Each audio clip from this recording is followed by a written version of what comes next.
my cover and in fact, happy birthday.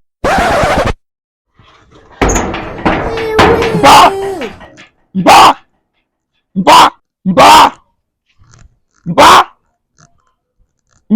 Kebi ya o gini? Kebi ya. Woke do abia. O mo ware nwa. Woke do abia. Mu woke. Do abia ba.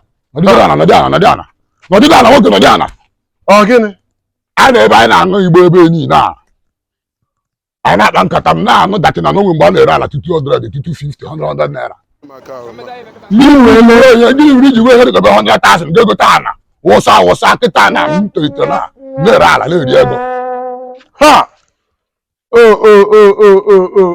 Just gbam nkịtị chọọ ime gatin ifo igwe ịmọdụ kwesịrị ime. Na mgbara nkịtị. Na akwara na street. Na mgbara nkịtị nọrọ ana ka m gwa gị okwu. Nọrọ ana. Onwe gwuregwu ebe anụmanụ ihe egwu. Onwe m nọ n'ụdị ala. Chee na nwere m chọrọ ịgwa. Iche na ọ dịrị m izi. Mụ nwa gbaligo. Rute ebe a mụ na gị bi. I nwere ego rụtọpịa nsị ga rụtọpịa.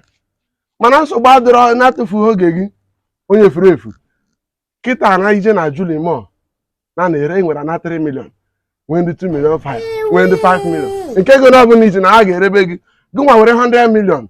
Jee gokosi a na ọ bụ na ụmụ nke gị too ha rebezie ka ha ji nyewere onwe aka ebe iche na ọ dịrị m izi ọ bụrụ ibe m na-agba moto Chineke nna mere ebere ọwụ na ịnọtara nka ọ bụ nsekele Chukwu nna ihe ọ ga-awara ntị na mụ a gere unu a agụmere ule ọnwụrụ m ọgwụ ego ihe ji m ọgwụ ego agụmere ule a kịta ịfụna ọnwụrụ m ọgwụ ego ọ maka ofu ihe ọ na-abụrụ na tata bụ birthday Cynthia Ifebuche Okoro njiri mma bujisie ya aka na mana ya dịba happy birthday Mrs. Cynthia Ifebuche Okoro.